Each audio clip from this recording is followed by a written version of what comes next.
We'll discuss one of the Empire's most devastating weapons, the Interdictor, in today's Star Wars video.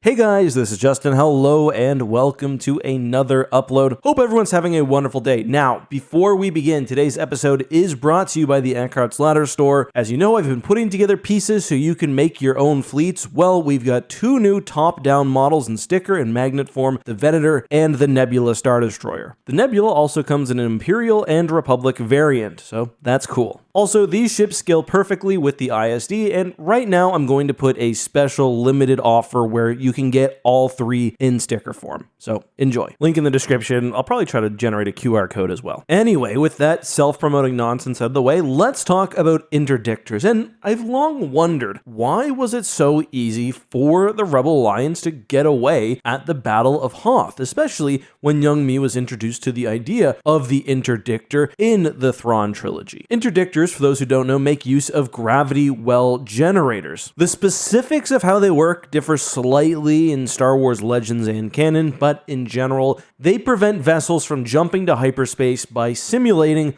large gravitational bodies. This is through the use of what's often called an interdiction field. In Star Wars canon, we don't know as much about the history of interdiction technology, but in Legends, ships were using very early interdictors with weak interdiction fields as early as the Old Republic era, with countermeasures coming in the form of better hyperdrive technology and sensors, essentially. Earlier forms of interdiction existed as well, although they typically used real stellar bodies or things like asteroids towed into a hyperspace lane, which we have also seen in Star Wars canon. Either way, the interdictor really entered the scene in a new way during the Imperial era, where advances in power generation allowed interdictors really for the first time to be placed on smaller mobile vessels. There is some lore about earlier interdictor variants like the CC classes, some which may have even operated during the Clone Wars, but it was really the Sinar Fleet System's Immobilizer 418, which was the most famous interdictor of all time, really. Moving out of universe for a second, the interdictor, of course, is not present in the original trilogy. I had assumed it first came from the Imperial Sourcebook because that was the entry I was most familiar with. However, it actually first appeared in lore about 10 months earlier in a rules supplement to the original Star Wars role-playing game Sourcebook. Though it's only mentioned, and it's the Imperial Sourcebook where we first get really the idea of the ship, which would prevent others from jumping to hyperspace. Interdiction would be used heavily by Grand Admiral Thrawn during his trilogy. It would play a major part in, honestly, most battles he was involved in, especially to help with precise hyperspace jumps, which is somewhat unique. Then interdictors would continue to be a major part of Star Wars Legends. During the Yuuzhan Vong, the Vong were even given their own form of interdictors. We see other related technology pop up like interdiction mines, the hyperwave inertial momentum sustainers of the Bakurans, and more. By the time of the Legacy era, interdictors often didn't have the bulbous, visible gravity well projectors we associate with interdictors of the Galactic Civil War era, reflecting another advancement in technology. With that being said, where were interdictors actually used in lore during the original trilogy? Well, first, interdictors were initially stationed outside of Yavin after the destruction of the Death Star. I've covered this in the past, but there was sort of a standoff between the Rebel Alliance and the Empire, where the Empire didn't want to commit to a full attack until they could have the Alliance pinned down because of the fear of taking another really visible loss in front of the entire galaxy. Interdictors were also used at the Battle of Endor to prevent the Rebel fleet from retreating. That's true in canon and Legends. Funny enough, in canon, the book Star Wars Battles That Changed the Galaxy copied straight up my Imperial fleet layout I made up for a battle breakdown. So yeah, I can confirm that there are interdictors there, and that big ship at the back is meant to be the Pride of Tarlandium. Still, we didn't see any at Hoth. In both canon and Legends, Death Squadron did not have an interdictor. The one point they could have used one perhaps more than ever. The main reason the Empire invested in interdiction technology was because of how effective Rebel hit-and-run attacks had been, but this certainly would have been another great use. Once the Rebels are actually caught, like their main forces, they could have prevented them from running. So why no interdictor here? The simple but unsatisfying answer is because Death Squadron, the fleet Vader was commanding to hunt the Rebel Alliance, didn't have one. This was an obvious oversight. Let's talk a bit about the construction history of the Immobilizer, which was the Imperial Interdictor at the time. According to the New Essential Guide to Vehicles and Vessels, Sienar manufactured the first Interdictor 2 years before the Battle of Yavin. Interdictors were built off Vindicator-class heavy cruiser hull designs, and it seems like often were simply repurposed Vindicators. There's actually a whole family of ships here, the Vindicator, the Enforcer, and the Immobilizer, with the Immobilizer cutting down almost all offensive weaponry of the Vindicator in favor of course, the gravity well generators. It still did have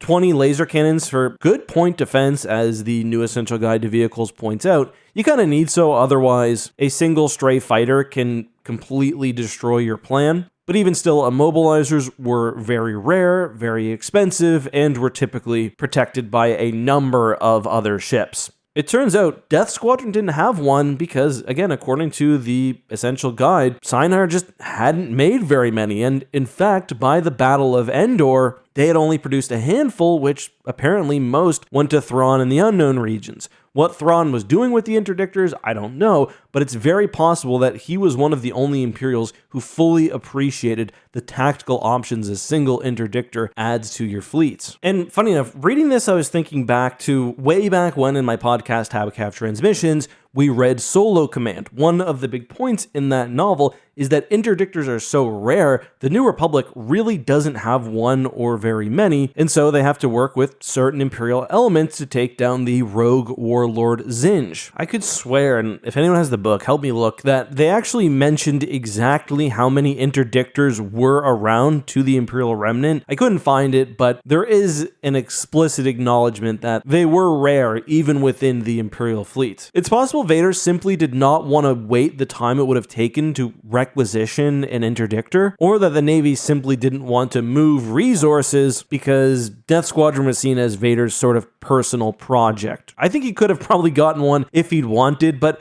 Vader also didn't think he'd need one. Vader's whole plan was to send out probe droids, then to show up at the Rebel base and just blitz them. Admiral Ozzel messed this up by his poor hyperspace jump, giving the Rebels time to get their base shield up, but I don't know, maybe he was just overconfident? Still, I think it's pretty clear the Empire misused interdiction technology. Yeah, the Interdictor Star Destroyer and Interdictor cruisers were good ideas, but they were very expensive to make. I'm assuming there was some exotic material. There were, I think, quite clearly two far better options. For one, more star bases, Imperial garrisons in space, whatever, should have had interdiction capabilities built in. So should have Vader's Super Star Destroyer. Maybe you can't add an interdictor to an ordinary Star Destroyer without making it weak to the point of losing its purpose, but with a Super Star Destroyer, you certainly could. With a goal and defense platform, again, you certainly could. The other option, and I've said this before, the Hapens had this, the Empire should have developed them, hyperspace mines. Hyperspace mines come with some downsides. Once you drop the mine, generally it's on until it shuts off. So unlike an interdictor Star Destroyer or cruiser, you can't turn off at a moment's notice. It's just, for whatever reason, as we see in The Courtship of Princess Leia, it doesn't work like that. Once you're in, you're in. There could have been downsides to that. But I honestly think as a tactical option where you do have the opportunity to essentially wipe out the Rebel Alliance, you'd rather have it than not. Maybe they hadn't figured out the technology yet, but they should have. The Hapens had it only a few years after the Battle of Endor.